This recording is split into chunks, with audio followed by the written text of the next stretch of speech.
Yes. hmm Um, I just got to the cafeteria, and it's about quarter to three. I downloaded a copy of Genocide: A Comprehensive Introduction. Yes.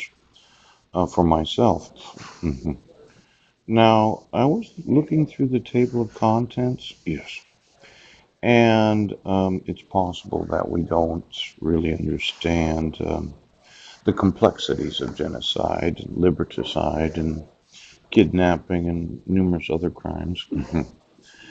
And yesterday I was kind of looking at this Polish problem that Pope John Paul had to deal with during World War II, where a lot of those that were in Poland, right, they like to just deny the existence of actual laws at that time. hmm Now, we all probably remember Stalin, yes, and the Bolsheviks seized power, collectivism and famine, the Gulag, yes. And then there was a Jewish Holocaust, ordinary Germans and the Nazis, yeah, willing executioners. When you don't enforce the laws, you're effectively saying that we might as well just fire up the old burners again. Now, this idea that you can use forgery and fraud to issue court orders, yes. As I was looking at this idea, right, that you do not have to admit any wrongdoing and that there is no law that requires you to admit any wrongdoing. So, there's a possibility what's known as narcissism. Mm.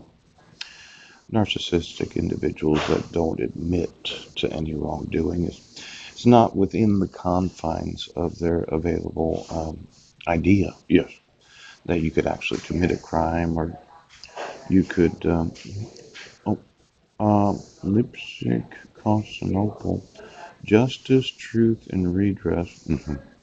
And then there's memory, forgetting, and denial. Oops. Denial and free speech, page 354. Now, I just was reading the newspaper, and it looks like the school district did not admit guilt. And having contacted the school district, right, about my sons being in the wrong grades, yes. And then Clallam County issuing a court order that has forgeries on it, yeah. I think we need to start admitting guilt. It's one of those important things that you as a school district would want to do because I just found out that there's a statewide risk management risk pool. Yes, yes, yes. For those that get sued in school districts. Could you get me every state's statewide risk pool? hmm Now, this idea of paying out of the general fund? Yes. Um, where'd you get that money? Where does the general fund of each and every school district come from? See, I emailed 600 civil rights coordinators throughout the state of Washington. Yeah, from A to V. Yes, you did. Didn't get a response. Didn't get a phone call. Poop. I documented forgery and fraud. I documented that my son's civil rights are being violated. Pooch. And everybody is kind of like, well, we don't admit and we don't deny. We don't ever have to take personal responsibility for what we do as school districts. But I think you do. Now, let's say you didn't admit any guilt to me. I'd sue you for lying. Right now. Do you fucking idiots understand? You will never deny the guilt of the crime because under the penalty of perjury, you are guilty. hmm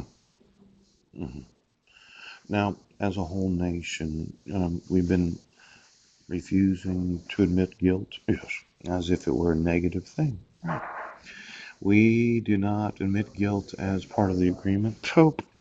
I would not settle with any school district that refused to admit the guilt because it is a narcissistic ideology of those that are employees of school districts. To say that they can have knowledge of crime and not have to admit the guilt of it. Now, when on trial, yes, you can say guilty or not guilty, yes. But when you get convicted of the crime, it's guilt. Now, I didn't get a phone call. Paul, I didn't receive any additional information. And I'm going to want to know where the general fund of each and every school district comes from. Yes, because you've got to be completely guilty of not realizing, yes, that you cannot take children without any due process of law. You cannot do that. You're going to admit the guilt. Do you understand, superintendents of school districts? You will never not admit the guilt.